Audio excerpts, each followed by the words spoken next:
ابا نے ہمیشہ ہم بیٹیوں کو بوجھ سمجھا۔ وہ غصے میں کہتے، تین تین بیٹیاں ساری زندگی مجھ پر بوجھ بن کے رہیں گی۔ بھائی نہ ہونے کی وجہ سے ابا نے دوسری شادی کی تھی۔ دوسری شادی سے ابا کو دو بیٹے ہوئے تھے۔ اماں نے بچپن سے ہمیں اکیلے محنت کر کے پالا تھا۔ میں نے بھی فیصلہ کیا کہ کچھ بن کے دکھاؤں گی۔ میں نے CSS کے پیپرز دیے، پر رزلٹ آنے سے پہلے ہی ابا نے میری زبردستی اپنے نشئی بھتیجے سے شادی کر دی۔ وہ دن رات مجھے مارتا۔ جب میرا CSS کا رزلٹ آیا، میں پاس ہو گئی تھی، میں نے کسی کو کچھ نہ بتایا۔ میں اسسٹنٹ کمشنر لگی اور گھر آئی تو ابا فوراً میرے پاس آئے اور بولے، اماں ابا آج پھر خفا ہیں۔ میں نے سہم کر اپنی چھوٹی بہنوں کو بازوؤں سے چھپاتے ہوئے پوچھا تو اماں نے جواب دینے کی بجائے جلدی سے چولہے پہ رکھی پتیلے کا ڈھکن اٹھایا اور ہانڈی کے بھاپ کے بادلوں میں اپنے آنسو چھپانے کی ناکام کوشش کی۔ صحن میں بھاری قدموں کی چاپ گونجی۔ ابا نے دروازہ اتنی زور سے پٹخا کہ دیواریں ہل گئی۔ تین تین، ایک نہیں، دو نہیں، پوری تین۔ ابا نے چادر اتار کر چارپائی پہ پٹخی۔ زینب، میں نے تجھ سے جائیداد کا وارث مانگا تھا، تو نے میری دہلیز پر بوجھ کی قطار لگا دی۔ رحمت خان، رزق تو اللہ دیتا ہے، یہ تو اس کی رحمتیں ہیں، اماں نے لرزتی آواز میں کہا۔ رحمتیں؟ ابا دھاڑے، رحمتیں وہ ہوتی ہیں جو باپ کا سہارا بنے، یہ تو وہ ناگنیں ہیں جو پلیں گی میرے ٹکڑوں پر اور کل کسی اور کے گھر کی رونق بنیں گی۔ پرایا دھن ہے یہ، میں ساری زندگی ان کی شادیاں کرنے اور جہیز اکٹھا کرنے کے لیے پیٹھ کٹواتا رہوں گا۔ وہ میرے قریب آئے، میں نے ڈر کے آنکھیں میچ لی۔ انہوں نے میرے ہاتھ سے کتاب چھینی اور دور پھینک دی۔ یہ پڑھ کر کیا کرے گی؟ کل کو تو اسے بھی دوسرے کی غلامی کرنی ہے۔ اس پہ پیسے ضائع کرنا ایسا ہی ہے جیسے بنجر زمین کو پانی دینا۔ ابا، میں آپ کا نام روشن کروں گی، میں پڑھنا چاہتی ہوں۔ میں نے ہمت جمع کر کے ان کا دامن تھاما۔ انہوں نے میرا ہاتھ جھٹک دیا۔ نام روشن کرے گی؟ بیٹیاں نام روشن نہیں کرتیں علیزہ، بیٹیاں تو باپ کی کمر توڑ دیتی ہیں۔ تیری پیدائش میں نے مٹھائی نہیں بانٹی تھی، ماتم کیا تھا۔ اماں دوڑ کر پاس آئیں اور مجھے اپنے پیچھے چھپا لیا۔ بس کرے، بچی ہے، ڈر جائے گی۔ ڈرنا ہی چاہیے، اسے پتہ ہونا چاہیے کہ یہ اس پر احسان ہے کہ میں اسے پال رہا ہوں۔ زینب سن لے، اگر اس بار بھی یہی رحمت آئی تو میں اس گھر میں قدم نہیں رکھوں گا۔ مجھے بیٹا چاہیے، وہ جو میرا بوجھ اٹھائے، نہ کہ وہ جو خود مجھ پر بوجھ بن کے رہے۔ وہ پیر پٹکتے ہوئے باہر نکل گئے۔ میں نے فرش پہ پڑی اپنی کتاب اٹھائی جس کا ایک صفحہ پھٹ چکا تھا۔ اماں نے مجھے گلے سے لگا لیا اور ان کی سسکیوں کی آواز میرے کانوں میں گونج رہی تھی، لیکن میری نظریں اس پھٹے ہوئے صفحے پر جمی تھیں۔ اماں، کیا ہم سچ مچ بوجھ ہیں؟ نہیں، تم میری جان ہو۔ اماں نے میرے ماتھے کو چوما، لیکن ابا تو کہتے ہیں کہ ہماری کوئی قیمت ہی نہیں۔ میں نے اپنے ننھے ہاتھوں کی مٹھیاں بھینچ لی۔ ایک دن میں انہیں دکھاؤں گی کہ میں بوجھ نہیں، ان کا فخر بن سکتی ہوں۔ چپ کر پگلی، ابا سن لیں گے اور غصہ کریں گے۔ اماں نے ڈرتے ڈرتے باہر جھانکا۔ صحن میں سناٹا تھا، پر ابا کی کہی ہوئی ایک ایک بات میرے کچے ذہن پہ نقش ہو چکی تھی۔ پرایا دھن، بوجھ، بنجر زمین، ان الفاظ نے میرے اندر کے اس چھوٹے سے بچے کو اسی دن مار دیا تھا اور ایک ایسی ضدی لڑکی کو جنم دیا تھا جس نے اب طے کر لیا تھا کہ وہ اپنی قیمت خود طے کرے گی۔ گھر کے دروازے پہ ڈھول کی تھاپ گونجی تو اماں کے ہاتھ سے کھانے کی تھالی پھسل گئی۔ وہ ساکت کھڑی دروازے کو تکنے لگی جہاں ابا ایک نئی عورت کا ہاتھ تھامے اندر داخل ہو رہے تھے۔ اس کے رشتہ دار کی عورتیں پیچھے پیچھے گیت گا رہی تھیں۔ زینب، ہٹ جا پیچھے، آج اس گھر کا نصیب بدلے گا۔ ابا نے اماں کو حقارت سے دیکھا اور نئی نویلی دلہن کو کندھے پہ ہاتھ رکھ کے اندر لائے۔ یہ بلقیس ہے، اسے اس گھر کی سردارنی سمجھنا۔ رحمت خان، یہ آپ نے کیا کیا؟ ہمارا کیا ہوگا؟ اماں نے لرزتے ہوئے پوچھا۔ بلقیس نے اپنے ریشمی دوپٹے کو درست کیا اور تیکھی نظروں سے گھر کا جائزہ لیا۔ یہ تینوں لڑکیاں کون ہیں؟ فکر نہ کر بلقیس، یہ کل پرائی امانتیں ہیں، تو بس مجھے میرا وارث دے دے۔ ابا نے اماں کی موجودگی کا لحاظ کیے بغیر اس کا ہاتھ تھاما۔ وقت پر لگا کر اڑا اور وہ دن بھی آ گیا جب گھر میں مٹھائیاں بٹ رہی تھیں۔ بلقیس نے ایک نہیں، دو بیٹوں کو جنم دیا تھا۔ ابا کی خوشی کا ٹھکانہ نہ تھا۔ وہ ہسپتال سے واپس آئے تو ان کے ہاتھ میں سونے کے کڑے تھے۔ لو بلقیس، تم نے میرا سر اونچا کر دیا، آج سے اس گھر کی کنجیاں تمہاری ہیں۔ ابا نے الماری کی چابیاں اس کے ہاتھ پہ رکھ دیں اور زینب اور اس کی بیٹیاں بلقیس نے کونے میں کھڑی ہم تینوں کی طرف اشارہ کیا۔ یہ پچھلے صحن والے کمرے میں رہیں گی، ابا نے اسپاٹ لہجے میں فیصلہ سنایا۔ آج سے کچن پہ تمہارا حکم چلے گا، ان لڑکیوں کو کام کاج سکھاؤ، مفت کی روٹیاں توڑنے کے دن ختم ہوئے۔ میں نے آگے بڑھ کر ابا کا بازو پکڑا۔ ابا مجھے اسکول کی نئی کتابیں چاہیے، ماسٹر صاحب کہہ رہے تھے۔ کتابیں؟ ابا نے غصے سے میرا ہاتھ چھٹکا۔ تیرے بھائیوں کا حقیقہ ہے، ان کے کپڑے بننے ہیں، اب ان فالتو خرچوں کا نام مت لینا۔ جا کر اپنی ماں کا ہاتھ پٹا، کل کو کسی کے گھر جا کر کام ہی کرنا ہے۔ لیکن ابا آپ نے وعدہ کیا تھا۔ میں نے ہمت جٹا کر کہا، زبان مت لڑا مجھ سے۔ ابا نے ہاتھ اٹھایا۔ بلقیس صحیح کہتی ہے، تم سب اس گھر کے وسائل پر بوجھ ہو، خاموشی سے اس کونے میں پڑی رہو ورنہ دھکے دے کر نکال دوں گا۔ رحمت خان بچی ہے، کیوں مارتے ہو؟ ماں تڑپ کر درمیان میں آئیں۔ اسے سکھا زینب، اسے بتا کہ اس گھر میں اب صرف میرے بیٹوں کا سکہ چلے گا۔ ابا نے قمیص کے بٹن درست کیے۔ بلقیس ذرا دیکھنا، میرے شہزادے جاگ تو نہیں گئے؟ بلقیس نے مسکرا کر ہمیں دیکھا اور طنزیہ لہجے میں بولی، اے لڑکی، جا کر صحن میں جھاڑو لگا اور خبردار جو شور مچایا، میرے بیٹوں کی نیند خراب نہیں ہونی چاہیے۔ میں نے اپنی بہنوں کو دیکھا جو خوف سے سہمی ہوئی تھیں۔ اماں نے خاموشی سے جھاڑو میرے ہاتھ سے لے لیا اور خود کام کرنے لگی۔ میں نے دیکھا کہ ابا اپنے بیٹوں کے پالنے کے پاس بیٹھ کر لوریاں دے رہے تھے، وہی ابا جو ہماری آواز پہ تل ملا اٹھتے تھے۔ میرا دل اس دن پتھر کا ہو گیا۔ اماں، ابا ہمیں پیار کیوں نہیں کرتے؟ میری چھوٹی بہن سسکی بھر کر بولی۔ بیٹا، بیٹیاں بوجھ ہوتی ہیں نا، اس لیے، اماں نے خشک لہجے میں جواب دیا۔ میں یہ بوجھ اتار پھینکوں گی اماں، ایک دن ابا کو بتانا پڑے گا کہ بیٹیاں بوجھ نہیں ہوتی۔ بوجھ وہ سوچ ہے جو انہیں کمتر سمجھتی ہے۔ میں نے یہ کہتے ہوئے اماں کے ہاتھ کی طرف دیکھا جہاں سے خون کی چھوٹی چھوٹی بوندیں گر کر پانی میں گھل رہی تھیں۔ اماں کے ہاتھ سے خون نکل رہا ہے، یہ برتن مانجنا چھوڑ دیں۔ میں نے لپک کر اماں کے ہاتھوں سے لوہے کی جالی چھین لی۔ کچھ نہیں ہوتا علیزہ، تو رہنے دے، مجھے بیگم صاحبہ کے کپڑے بھی دھونے ہیں، تیری کالج کی فیس کا انتظام کرنا ہے، کل آخری تاریخ ہے۔ اماں نے اب محلے کی عورتوں کے کپڑے دھونے اور استری کرنے بھی شروع کر دیے تھے، لیکن ابا نے تو کہا تھا کہ وہ 1 روپیہ بھی نہیں دیں گے۔ میں نے نم آنکھوں سے ان کے چہرے کی جھریاں دیکھتے ہوئے کہا، وہ نہیں دیں گے تو کیا ہوا، میں تو زندہ ہوں نا۔ اماں نے زبردستی مسکرا کر بالٹی اٹھائی۔ تو بس پڑھائی پہ دھیان دے، تجھے اس کال کوٹھڑی سے نکلنا ہے۔ اس لمحے بلقیس برآمدے میں آئی اور زور سے پاؤں پٹکا۔ اوئے زینب، میرے بیٹوں کے لیے ناشتہ تیار نہیں ہوا اب تک؟ یہ لاڈلا پیارا بعد میں جتنا پیار، پہلے جا کر اپنے پراٹھے بنا۔ بہن، بس یہ کام نمٹا لوں، اماں نے اسے جواب دیا تو وہ تڑک کر بولی، بہن مت بول، مجھے نوکرانی ہے تو نوکرانی بن کر رہا۔ یہ اپنی بڑی بیٹی کے ساتھ بھی ساتھ لگا، مفت کی روٹیاں توڑنے کی عادت پڑ گئی ہے اسے، یہ نہیں کرے گی یہ کام، یہ پڑھے گی۔ اماں کی آواز میں پہلی بار ایک عجیب سی سختی آئی۔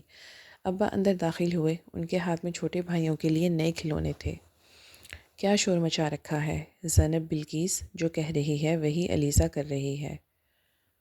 علیزہ اب جوان ہو رہی ہے، اسے گھرداری سکھائے، کتابیں اس کا پیٹ نہیں بھریں گی۔ میں پڑھوں گی ابا، میں افسر بنوں گی، میں نے ہمت کر کے ان کے سامنے کھڑے ہو کر کہا۔ ابا نے زوردار کہا لگایا، افسر؟ تو جس کے پاؤں میں پہننے کو ڈھنگ کی جوتی نہیں ہے، وہ افسر بننے گی۔ جا کر اپنی ماں کے ساتھ برتن دھو، وہی تیری اوقات ہے۔ رحمت خان، میں اس کی فیس بھر دوں گی، آپ بس اسے روکے نہیں۔ اماں نے منت کی، اپنے خرچے پہ پڑھنا ہے تو پڑھنا، لیکن یاد رکھنا گھر کے کام میں ذرا سی بھی کمی آئی تو میں اس کا اسکول جانا ہمیشہ کے لیے بند کر دوں گا۔ ابا نے انگلی اٹھا کے وارننگ دی اور چھوٹے بیٹوں کو گود میں اٹھا کر پیار کرنے لگے۔ رات کو جب سب سو گئے، میں نے دیکھا اماں اپنے پیروں پہ تیل مل رہی تھیں، ان کی ایڑیاں پھٹ کر لہو لہان تھیں۔ میں ان کے پاس جا کر بیٹھ گئی۔ اماں، میں پڑھائی چھوڑ دیتی ہوں، میں آپ کے ساتھ کام کروں گی، مجھ سے آپ کی یہ حالت نہیں دیکھی جاتی۔ خبردار جو ایسی بات دوبارہ کی۔ اماں نے میرا چہرہ اپنے ہاتھوں میں لیا۔ علیزہ، میں اس ذلت کی زندگی میں صرف اس لیے سانس لے رہی ہوں کہ تم تینوں کو کچھ بنا سکوں۔ تو نے ہار مان لی تو میری ساری محنت مٹی میں مل جائے گی۔ میں وعدہ کرتی ہوں۔ اماں، میں نے ان کے ہاتھ چوم لیے، میں اتنا پڑھوں گی کہ ایک دن آپ کو کسی کے آگے ہاتھ نہیں پھیلانے پڑیں گے۔ میں ان سب کو دکھاؤں گی کہ جس بیٹی کو یہ بوجھ کہتے ہیں وہی ایک دن ان کا سر جھکنے سے بچائے گی۔ جیتی رہ میری شیرنی، اماں نے مجھے گلے لگایا، مگر ان کے آنسو میری قمیض بھگو رہے تھے۔ اگلی صبح جب سورج نکلا تو میں نے ہاتھ میں جھاڑو کے بجائے قلم تھام لیا تھا۔ اماں لوگوں کے گھروں کی غلاظت صاف کرنے لگیں اور میں اپنی تقدیر کی لکیریں بدلنے کے لیے کالج کی راہ پہ ابا کے طعنے اور بلقیس کی گالیاں اب مجھے تکلیف نہیں دیتی تھیں، کیونکہ میرے سامنے اماں کے وہ پھٹے ہوئے ہاتھ تھے جنہیں مجھے مرہم لگانا تھا۔ رات کے پچھلے پہر جب پورا گھر گہری نیند سو رہا ہوتا، میں کچن کے ایک کونے میں بیٹھ کر اپنی کتابیں کھول لیتی۔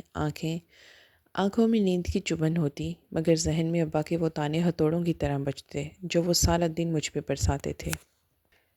علیزہ، یہ موٹی کتابیں تجھے روٹی نہیں دیں گی، ابھی سے باز آ جا، ابا نے ایک صبح میری میز پہ پڑی کتابیں جھٹکتے ہوئے کہا۔ ابا، یہ صرف کتابیں نہیں ہیں، یہ میری سیڑھی ہیں اس گڑھے سے نکلنے کی، میں نے پر اعتماد لہجے میں جواب دیا۔ کون سا گڑھا؟ یہ میرا گھر ہے، ابا نے غصے سے مجھے گھورا۔ بلقیس کے بیٹے اسکول جائیں گے تو گھر کا چولہا سنبھالیں گے۔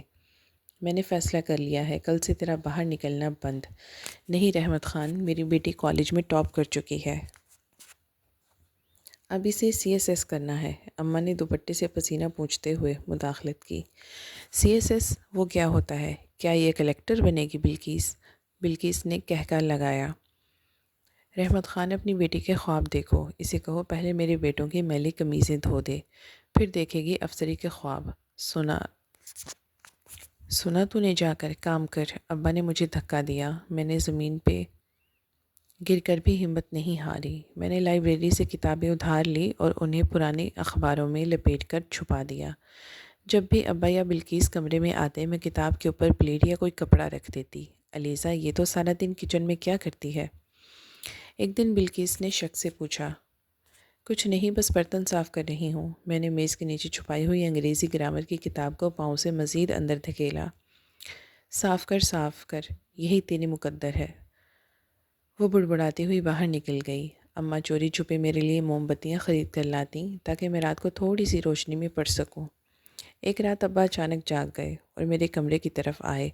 انہوں نے دروازہ کھولا تو میں کرنٹ افیئرز کے نوٹس بنا رہی تھی۔ یہ کیا تماشا ہے، ابھی تک سوئی نہیں؟ وہ دھاڑے، میں صرف تھوڑا سا پڑھ رہی تھی ابا، پیپرز قریب ہیں۔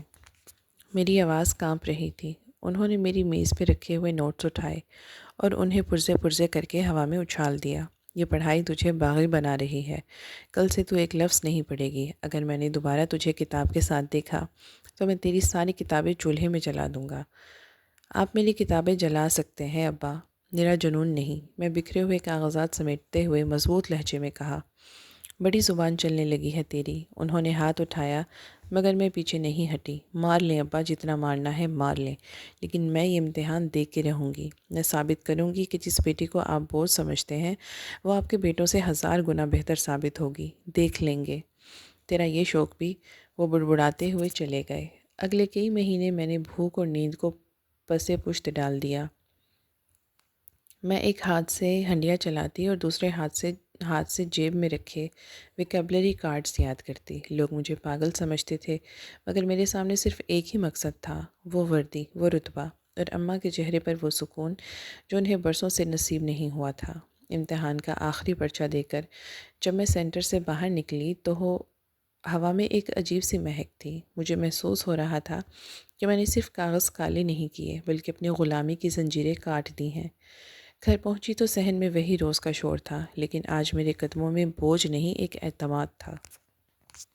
آ گئی افسر صاحبہ، ابا نے حقہ پیتے ہوئے طنزیہ نظروں سے مجھے دیکھا۔ کتنے محل فتح کر لیے اس امتحان میں؟ میں نے اپنا فرض پورا کر دیا ابا، اب نتیجہ اللہ کے ہاتھ میں ہے، میں نے پرسکون لہجے میں جواب دیا۔ نتیجہ تو مجھے ابھی سے پتہ ہے، بلقیس نے کچن سے جھانک کر آواز لگائی۔ فیل ہو کر آئے گی تو شرم سے منہ چھپاتی پھرے گی رحمت خان۔ اب بس بہت ہو گیا، اس کے ہاتھ پیلے کریں اور اسے گھر سے نکالیں۔ میرے بیٹے اب بڑے ہو رہے ہیں، مجھے گھر میں جگہ چاہیے۔ فکر نہ کر بلقیس، بس کچھ دن اور پھر یہ بوجھ میرے کندھوں سے اتر جائے گا۔ ابا نے دھوئیں کا مرغولا ہوا میں اچھالا۔ میں خاموشی سے اپنے کمرے میں چلی گئی جہاں اماں میرا انتظار کر رہی تھی۔ انہوں نے امید بھری نظروں سے میری طرف دیکھا۔ کیسا ہوا لیزا، کیا تجھے لگتا ہے کہ تو کر لے گی؟ اماں نے میرے سر پہ ہاتھ پھیرتے ہوئے سرگوشی کی۔ بہت اچھا ہوا اماں، میں نے ان کا ہاتھ تھام لیا۔ بس دعا کریں کہ رزلٹ آنے تک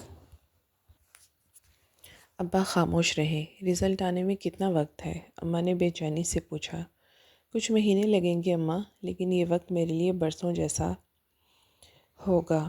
میں نے کھڑکی سے باہر دیکھتے ہوئے کہا، میں خواب دیکھتی ہوں اماں کہ ہم ایک ایسے گھر میں رہ رہے ہیں جہاں کوئی آپ پہ چیخنے والا نہیں، جہاں آپ کو دوسروں کے برتن نہیں مانجھنے پڑتے۔ ایسا بھی کبھی ہوگا علیزہ؟ اماں کی آنکھوں میں آنسو آ گئے۔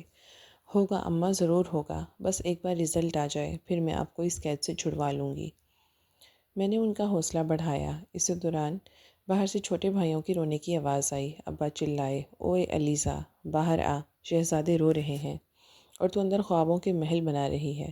چل جا، جا کر ان کو سنبھال، یہ کتابیں اب الماری میں بند کر دے، بہت پڑھ لیا تو نے۔ میں نے باہر آئی اور چپ چاپ ان بچوں کے ساتھ کھیلنے لگی۔ میرے ذہن میں انگریزی کے مضامین اور معاشیات کے فارمولے گردش کر رہے تھے اور ہاتھوں میں وہی برتن اور جھاڑو تھا۔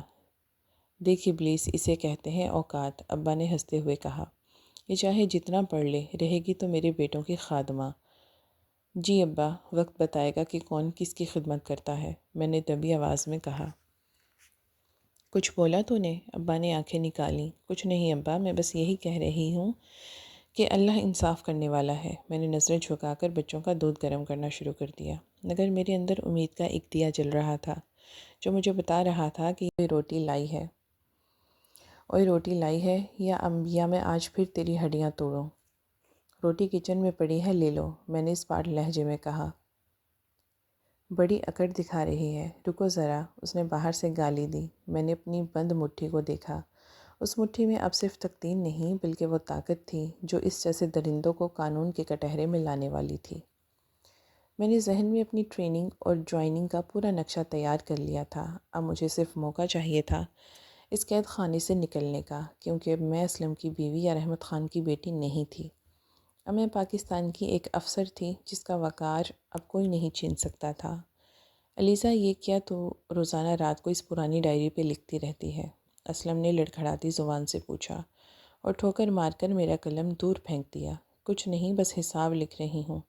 تم نے اب تک کتنا ادھار لیا ہے؟ میں نے جذبات سے عاری لہجے میں جواب دیا اور فرش پہ گرا قلم اٹھا لیا۔ میرا حساب نہ کر ورنہ تیرا چہرہ بگاڑ دوں گا۔ وہ غرا کر بستر پر ڈھیر ہو گیا۔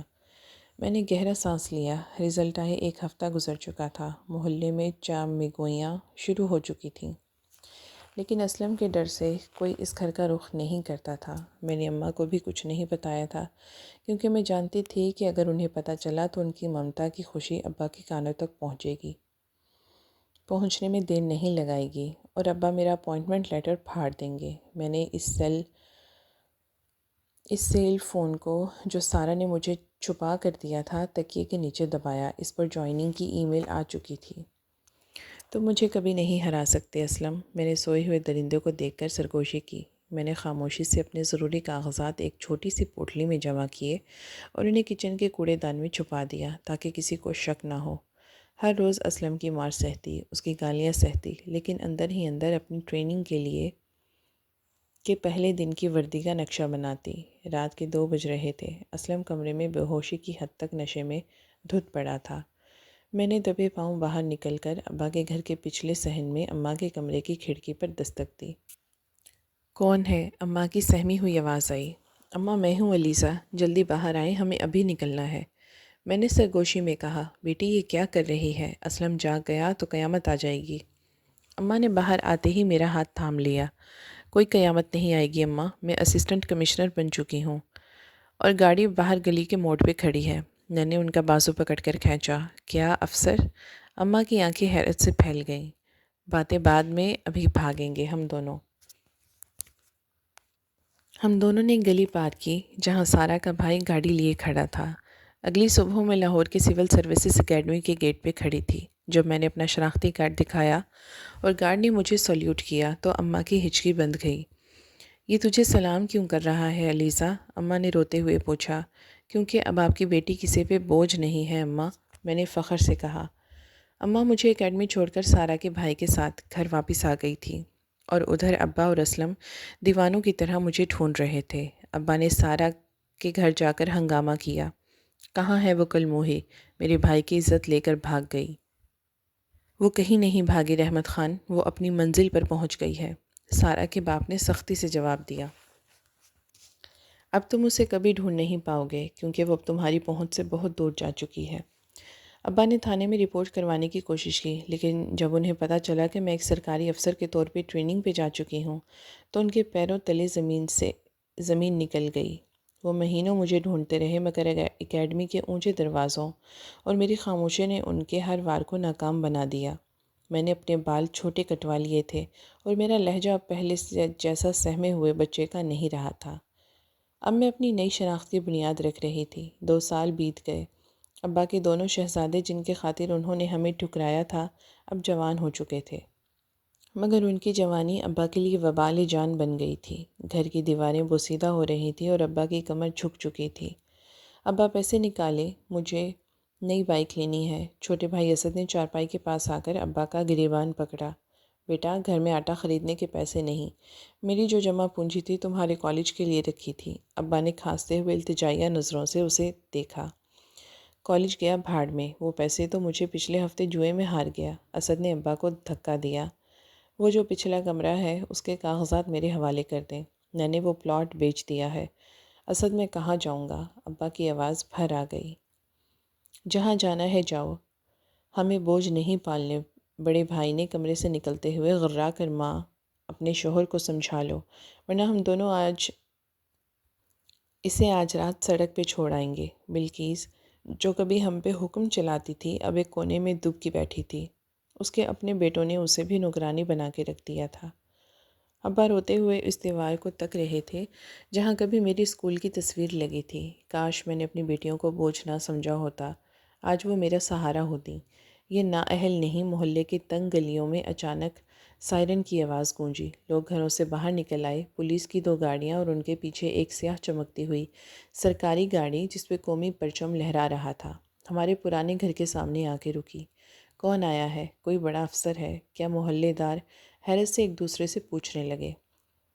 گارڈ نے تیزی سے اتر کر گاڑی کا پچھلا دروازہ کھولا۔ میں نے پالش شدہ کالے جوتے زمین پہ رکھے اور اپنی وردی درست کی۔ میری آنکھوں پہ سیاہ چشمہ تھا اور چہرے پہ وہ اعتماد جو برسوں کی ذلت کے بعد حاصل ہوا تھا۔ میں نے اپنے پیچھے کھڑی پولیس فورس کو اشارہ کیا کہ وہ یہیں رہیں۔ بی بی جی، یہ رحمت خان کا گھر ہے، آپ یہاں کس سے ملنے آئی ہیں؟ ایک بوڑھے پڑوسی نے جھک کر پوچھا۔ میں اپنے گھر آئی ہوں چچا، میں نے دھیمے لہجے میں جواب دیا اور چشمہ اتارا۔ لوگوں کے منہ کھلے کے کھلے رہ گئے۔ ابا میلے کچیلے کپڑوں میں سر جھکائے دہلیز پہ بیٹھے زمین کو دیکھ رہے تھے۔ ان کے چہرے کی جھریاں اور آنکھوں کی زردی بتا رہی تھی کہ وقت نے ان سے ان کا سارا غرور چھین لیا ہے۔ میں نے قدم بڑھائے تو وہ چونک کر اٹھے، مگر ان کی نظریں میری وردی کے چمکتے ستاروں اور پولیس کے پروٹوکول پہ جم کے رہ گئیں۔ بی بی جی خیر ہے؟ کسی نے کوئی شکایت تو نہیں کی کیا؟ ابا نے ہاتھ جوڑ کر لرزتی ہوئی آواز میں پوچھا۔ میں نے خاموشی سے اپنا سیاہ چشمہ اتارا اور ان کے بالکل سامنے جا کر کھڑی ہو گئی۔ محلے کے مردوں کا ہجوم میرے گارڈز کے روب سے پیچھے ہٹتا جا رہا تھا۔ پہچانا ابا یا اب بھی بوجھ لگ رہی ہوں میں نے پاٹ دار لہجے میں سوال کیا۔ ابا کی نظریں میرے چہرے پہ جم گئیں، ان کے لب تھر تھر آئے۔ انہوں نے آنکھیں ملا کر دوبارہ مجھے دیکھا۔ علیزے، تو یہ سب کیا ہے؟ یہ آپ کی اس بیٹی کا مقدر ہے جسے آپ نے جیتے جی دفن کر دیا تھا۔ میں نے اپنے پیچھے کھڑی سرکاری گاڑی کی طرف اشارہ کیا۔ آج میں یہاں اسلم کی بیوی بن کر نہیں، اس علاقے کی اسسٹنٹ کمشنر بن کر آئی ہوں۔ ابا کے پیروں سے جیسے جان نکل گئی ہو، وہ وہیں فرش پہ ڈھیر ہونے لگے تو میں نے آگے بڑھ کر انہیں تھاما، مگر ان کے جسم کی لرزش میرے ہاتھوں تک آ رہی تھی۔ وہ پھٹی پھٹی آنکھوں سے کبھی مجھے دیکھتے اور کبھی میرے پیچھے کھڑی اس فورس جو مجھے بتا رہا تھا کہ یہ میری زندگی کی آخری کالی راتیں ہیں۔ میں ہر روز اخبار کے اس حصے کو دیکھتی جہاں رزلٹ کی تاریخوں کا ذکر ہوتا اور دل ہی دل میں خود کو اس کرسی پر بیٹھے دیکھتی جہاں سے میں اپنی اور اپنی ماں کی تقدیر بدلنے والی تھی۔ خوشی منا زینب، تیرے سر سے بوجھ اترنے کا وقت آ گیا ہے۔ ابا نے گھر میں داخل ہوتے ہی پٹخا چارپائی پر پھینکا اور فاتحانہ انداز میں ہم سب کو دیکھا۔ خیر تو ہے رحمت خان، کس خوشی کی بات کر رہے ہو؟ اماں نے سہم کر پوچھا۔ میں نے علیزے کا رشتہ پکا کر دیا ہے، اگلے ہفتے نکاح ہے۔ ابا نے حقے کا کش لگا کر سکون سے اعلان کیا۔ میرا کلیجہ منہ کو آ گیا۔ رشتہ؟ ابا ابھی تو میرا رزلٹ بھی نہیں آیا۔ آپ نے مجھ سے پوچھا تک نہیں، تجھ سے کیا پوچھنا؟ تو میری جاگیر ہے، جہاں چاہوں گا وہاں بھیجوں گا۔ ابا نے گھور کر مجھے دیکھا، اور لڑکا کوئی غیر تو نہیں، میرا بھتیجا اسلم ہے۔ اسلم؟ ابا وہ نشئی ہے، پورا محلہ جانتا ہے کہ وہ دن بھر چوراہے پہ بیٹھ کے سگریٹ پیتا ہے اور آوارہ گردی کرتا ہے۔ میں نے چیخ کر احتجاج کیا، زبان سنبھال کر بات کر علیزہ، وہ میرے بھائی کا خون ہے۔ ابا نے غصے سے دانت پیسے۔ نشہ وٹا سب شادی کے بعد چھوٹ جاتا ہے، مجھے بس اس بوجھ سے خلاصی چاہیے جو 20 سال سے میرے کندھوں پہ سوار ہے۔ رحمت خان، خدا کا خوف کرو، بچی کو جیتے جی آگ میں مت جھونکو۔ اماں ابا کے پیروں میں گر گئی۔ وہ اسلم تو انسان کہلانے کے ہی لائق نہیں، وہ اس کی زندگی برباد کر دے گا۔ ہٹ پیچھے زینب، تو نے اسے پڑھا لکھا کر پہلے ہی سر پہ چڑھا لیا ہے۔ بلقیس نے پاس آ کر زہر اگلا۔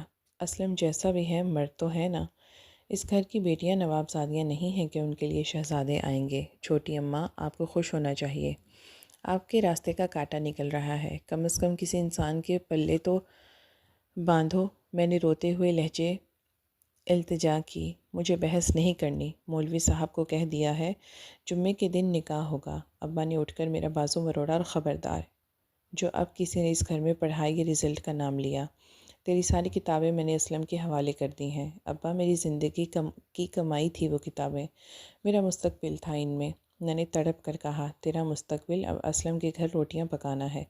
ابا نے مجھے دھکا دے کر کمرے میں گرا دیا، باہر سے کنڈی لگا دی۔ بلقیس، جب تک نکاح نہیں ہو جاتا اس کو اسی کوٹھڑی میں رہنے دو۔ اماں کچھ کریں، اماں میں مر جاؤں گی پر اس نشئی سے شادی نہیں کروں گی۔ میں نے بند دروازے کو پیٹا۔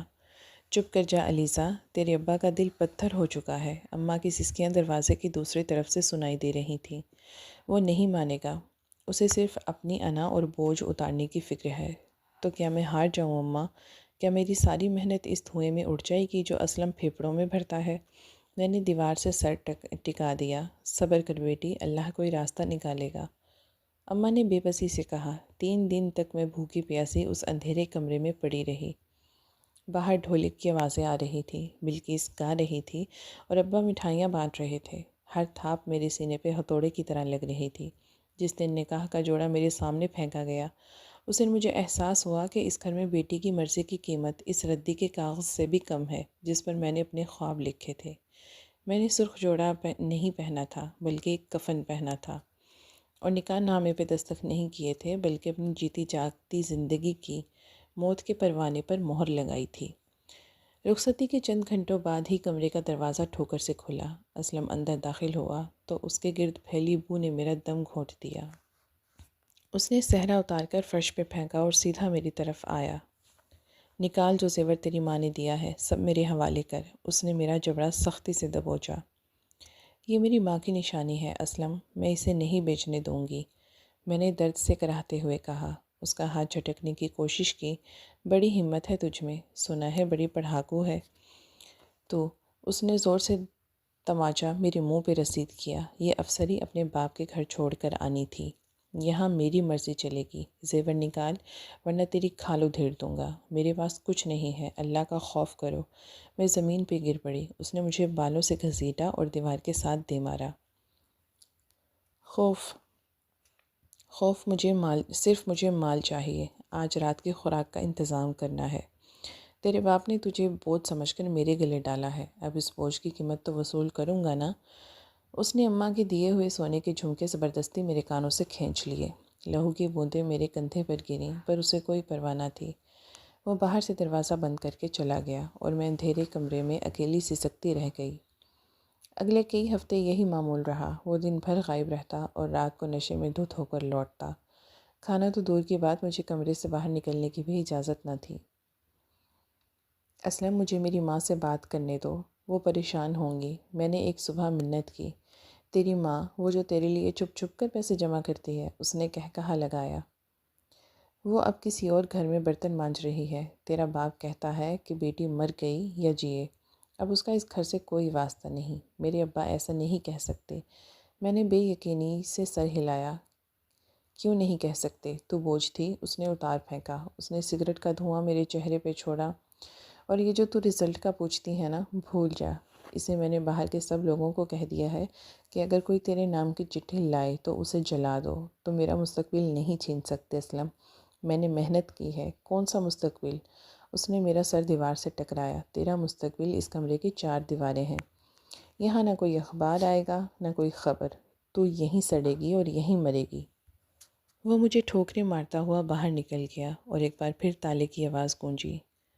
میں نے اپنے زخموں کو سہلایا۔ میرے پاس نہ گھڑی تھی، نہ کیلنڈر تھا۔ مجھے نہیں معلوم تھا کہ باہر کون سا مہینہ چل رہا ہے، یا رزلٹ آ چکا ہے یا نہیں۔ میں بس ایک زندہ لاش بن چکی تھی، مگر میرے ذہن کی گہرائیوں میں ابھی بھی وہ ایک جملہ گونج رہا تھا: میں بوجھ نہیں، وقار بنوں گی۔ کہ میری وہ ساری جدوجہد اس نشے کی ٹھوکروں میں دم توڑ دے گی، یا قدرت میرے لیے کوئی بند دروازہ کھولنے والی تھی۔ میں ہر آہٹ پہ چونک جاتی کہ شاید کوئی معجزہ ہو جائے، شاید اماں مجھے ڈھونڈتی ہوئی آ جائیں، مگر باہر صرف خاموشی تھی یا اسلم کے کہکہوں کی گونج۔ دروازے کی دراڑ سے باہر جھانکتے ہوئے میں نے دیکھا کہ اسلم گلی کے موڑ پر غائب ہو رہا ہے۔ وہ نشے کی طلب میں تالا لگانا بھول گیا تھا۔ میں نے لرزتے ہاتھوں سے کنڈی کھولی اور ننگے پاؤں پچھلی گلی کی طرف بھاگی، جہاں میری بچپن کی سہیلی سارا کا گھر تھا۔ سارا، سارا، دروازہ کھولو۔ میں نے اس کے دروازے پہ دستک دی۔ علیزہ، یہ تمہاری کیا حالت ہے؟ سارا نے مجھے اندر کھینچتے ہوئے دہائی دی۔ تمہارا چہرہ نیلا کیوں ہے؟ اور یہ خون؟ سارا، ساری باتیں چھوڑو۔ تمہارے پاس فون ہے، رزلٹ دیکھنا ہے، آج رزلٹ آنا تھا۔ میں نے ہانپتے ہوئے اس کا ہاتھ تھاما۔ ہاں، رزلٹ تو کل رات ہی آ گیا ہے، پورے شہر میں چرچے ہیں۔ سارا نے جلدی سے اپنا موبائل نکالا اور ویب سائٹ کھولی۔ تمہارا رول نمبر کیا ہے؟ میرا دل اتنی زور سے دھڑک رہا تھا کہ مجھے اپنا دم رکتا ہوا محسوس ہوا۔ میں نے کانپتی آواز میں ہنس سے بتائے۔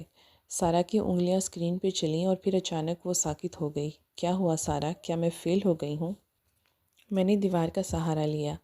علیزہ، سارا کی چیخ نکل گئی، تم فیل نہیں ہوئی، تم نے تو ٹاپ کیا ہے۔ تم اسسٹنٹ کمشنر بن گئی ہو۔ دیکھو، ایلوکیشن میں تمہارا نام اسسٹنٹ کمشنر کے سامنے لکھا ہے۔ میں نے چھین کر فون اپنی آنکھوں کے قریب کیا۔ علیزہ دختر رحمت خان، اسسٹنٹ کمشنر PAS۔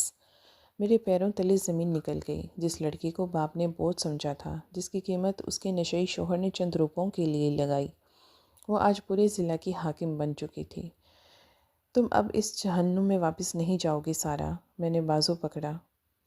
انہیں سارا، میں واپس نہیں جاؤں گی۔ میں نے اپنے آنسو پوچھے اور سر سیدھا کیا، لیکن قیدی بن کر نہیں، فاتح بن کر۔ مجھے بس تھوڑا وقت چاہیے تھا، کسی کو پتہ نہ چلے کہ میں یہاں آئی تھی۔ تم پاگل ہو، وہ اسلم تمہیں مار ڈالے گا اگر اسے پتہ چلا، سارا نے خوف سے کہا۔ وہ مجھے چھو بھی نہیں سکے گا اب۔ میں نے فون اسے واپس کیا۔ سارا، یہ خبر کسی کو مت دینا، ابھی رزلٹ آنے کا شور میرے گھر تک پہنچنے میں وقت لگے گا۔ مجھے اپنی ٹریننگ کے لیے نکلنا ہے، اور یہ کام مجھے بہت خاموشی سے کرنا ہے۔ میں واپس اسی کمرے میں پہنچی اور خاموشی سے کنڈی لگا لی۔ تھوڑی دیر بعد اسلم واپس آیا اور زور سے دروازہ کی لرزش میرے ہاتھوں تک آ رہی تھی۔ وہ پھٹی پھٹی آنکھوں سے کبھی مجھے دیکھتے اور کبھی میرے پیچھے کھڑی اس فورس کو جو میرے ایک اشارے کے منتظر تھی۔ علیزہ میری بچی، وہ دھاڑے مار کے رونے لگے۔ انہوں نے اپنا لرزتا ہوا ہاتھ میرے سر پہ رکھنے کی کوشش کی، مگر پھر ندامت سے پیچھے کھینچ لیا۔ کیوں رو رہے ہیں ابا؟ آج تو آپ کے دونوں شہزادے جوان ہیں، آپ کا نام روشن کرنے والے وارث ہیں، آپ کے پاس ہیں۔ میں نے تلخی سے کہا، نہیں بیٹی، مجھے معاف کر دے۔ ابا نے میرا پلو پکڑ لیا اور سب کے سامنے گڑ گڑانے لگے۔ میں اندھا تھا، میں جاہل تھا۔ میں، جنہیں زندگی بھر بوجھ سمجھتا رہا، آج معلوم ہوا کہ اصل بوجھ تو وہ بیٹے تھے جو میں نے اپنی پیٹھ پر لاد رکھے تھے۔ انہوں نے میرا گھر بیچ دیا، مجھے روٹی کے ایک ٹکڑے کو ترسا دیا، اور تو میرا وقار نکلی۔ وقار تو میں اسی دن بن گئی تھی ابا، جس دن میں نے کتاب اٹھائی تھی، بس آپ کی نظر کو بیٹے کی چاہ نے دھندلا دیا تھا۔ میں نے ان کا ہاتھ اپنے سر سے ہٹایا۔ میں نے تجھے نشئی کے حوالے کیا، میں نے تیری تعلیم جلائی، پھر بھی تو مجھے بچانے آئی ہے۔ ابا نے اپنے آنسوؤں سے بھیگی داڑھی کے ساتھ پوچھا۔ میں آپ کو بچانے نہیں آئی، میں اپنی ماں کو لینے آئی ہوں، میں نے سپاٹ لہجے میں جواب دیا۔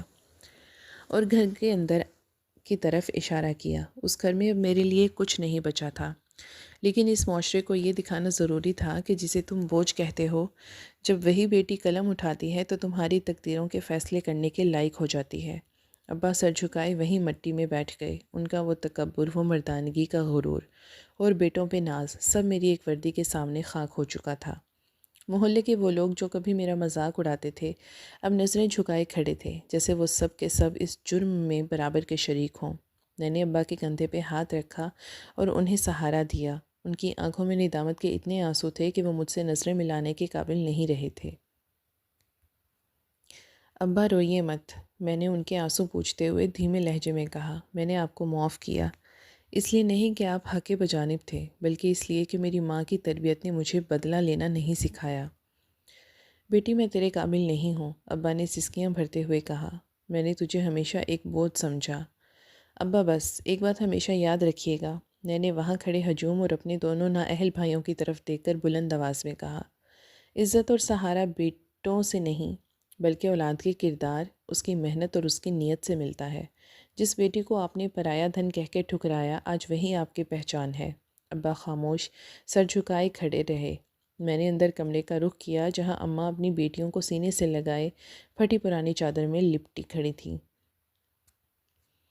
مجھے وردی میں دیکھ کر ان کے چہرے پہ جو سکون آیا وہ میری زندگی کی سب سے بڑی کمائی تھی۔ چلو اماں، اس گھر سے اپنا سامان سمیٹو، اب آپ کی منزل یہ ٹوٹی ہوئی دیواریں نہیں ہیں۔ میں نے ان کا ہاتھ تھاما اور تیرے ابا اماں نے ڈرتے ڈرتے پوچھا۔ وہ بھی ہمارے ساتھ چلیں گے؟ میں نے باہر کی طرف اشارہ کیا، پر اب وہ اس گھر کے سربراہ بن کر نہیں، بلکہ ایک ایسی بیٹی کے زیر سایہ رہیں گے جسے انہوں نے کبھی جینے کا حق بھی نہیں دینا چاہا تھا۔ میں نے اماں اور اپنی بہنوں کو سرکاری گاڑی میں بٹھایا۔ جب گاڑی کے پہیے اس مٹی سے دور مڑنے لگے تو میں نے پیچھے مڑ کر اس محلے کو دیکھا جہاں میں نے کبھی آنسو بہائے تھے۔ اسلم جیسے نشئی اور میرے بھائی جیسے خود غرض لوگ اب اس گاڑی کی گرد میں گم ہو رہے تھے۔ گاڑی کے آگے لگے سرکاری جھنڈے کی لہر میرے دل کو ایک عجب اطمینان دے رہی تھی۔ چند گھنٹوں بعد ہم اس عالی شان سرکاری بنگلے کے سامنے کھڑے تھے جس کے باہر میرے نام کی تختی لگی تھی۔ گارڈز نے دروازہ کھولا اور میں نے اماں کا ہاتھ پکڑ کر گھر میں داخل ہوئی۔ اماں، یہاں کوئی آپ پہ چیخنے والا نہیں ہوگا، کوئی آپ کو بوجھ نہیں کہے گا، میں نے انہیں صوفے پہ بٹھاتے ہوئے کہا۔ اماں نے بنگلے کی اونچی چھت کو دیکھا اور پھر میری وردی پر لگے ستاروں کو چوما۔ آج میرا سر اونچا ہو گیا، علیزہ نے ثابت کر دیا کہ بیٹیاں بوجھ نہیں وقار ہوتی ہیں۔ میں نے مسکرا کر کھڑکی سے باہر دیکھا جہاں شام کا سورج ڈھل رہا تھا، مگر میرے مستقبل کا سورج اب پوری آب و تاب کے ساتھ چمکنے کے لیے تیار تھا۔